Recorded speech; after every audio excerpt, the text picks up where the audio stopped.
Let's get some political advice now from our colleague Richo. Great to see you, Graham, as always. And the Liberals trying to understandably put a bit of pressure on the government on these tax changes. But according to the Newspoll in The Australian, which a lot of the politicians in this building will be reading today, nearly 2/3 of voters are backing the change, Richo.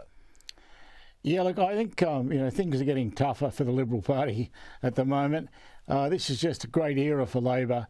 They're in government everywhere around Australia, and you just look at this this poll now, and you've got to say, I don't know how they get up and beat Albo.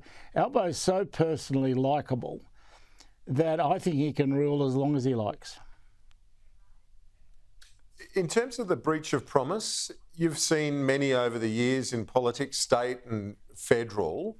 This is one where people are getting more. Over 80% of taxpayers will receive more due to the broken promise. So how does that fit into the political debate? Well, I don't think people care whether it's a broken promise or not. If there's more in the pocket, they're going to say tick, and that's what will happen here. I think Chalmers is a cautious guy. He doesn't shoot from the hip. He thinks about things. He prepares really, really well, and so I don't think any of the things you'll ever see coming out of Treasury while he's in charge will shock you. They'll be exactly what the economists around Australia predict.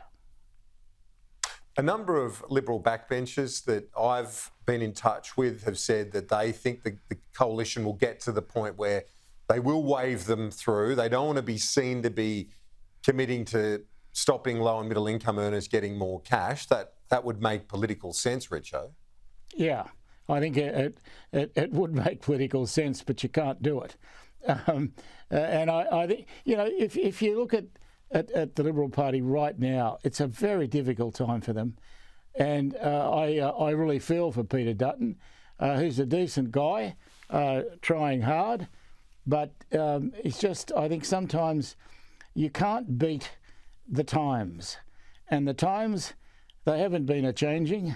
They've been Labor for quite some time, and they look like staying that way for quite some time.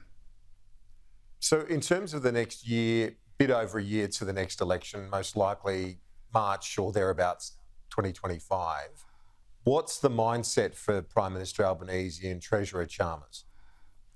Well, I think all they have to do is to keep doing exactly what they're doing now. No changes, just keep going. They're on a path that Australians accept and seem to like. So why change? If it ain't broke, what do they say? Don't fix it.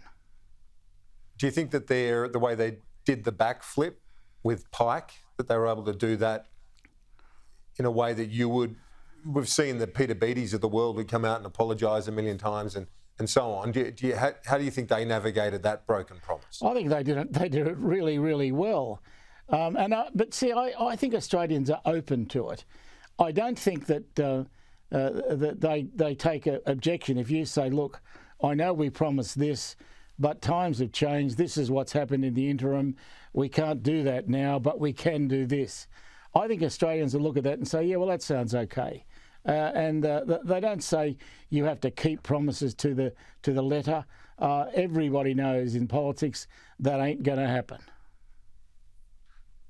Never a truer word spoken. Richo, thanks. See you next week. Good on you, mate. Thank you.